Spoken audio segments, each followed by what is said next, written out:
Hindi ko siya makita. Uwi na ata.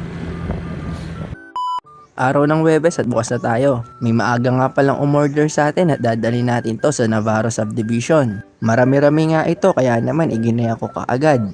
Tignan nyo naman at di na magkasya sa lamesa natin. So yun guys, ready na i-deliver natin. Tara. Ayos na ako. Daling ko lang to. Let's go. At nandito na nga tayo sa pagdadala natin. Marami nga palang nagja-jogging dito tuwing umaga at isa na yung customer natin doon. So hanapin na lang natin si customer kung nasaan siya. Medyo mahaba-haba din to. Sabi kasi ni customer ay pagkatapos nilang mag-jogging ay magkakainan sila kaya naman umorder sila sa atin. Napakagandang pagmasdan ng kapaligiran kapag ganitong umaga.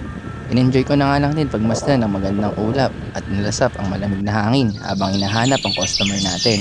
Mga huni nga lang ng ibon ang maririnig mo pag ganitong oras at wala pang ingay ng mga sasakyan sa kalsada.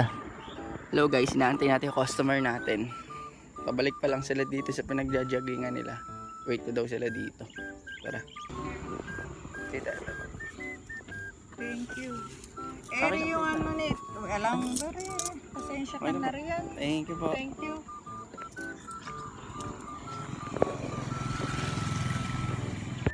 Pauwi na tayo guys at binigyan tayo ng tip ni customer. Maagang blessing to para sa atin. At yun nga, nakauwi na tayo at nakapag-deliver na.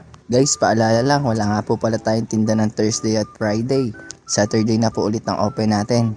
Hanggang dito na lang muna. Salamat sa pagsama.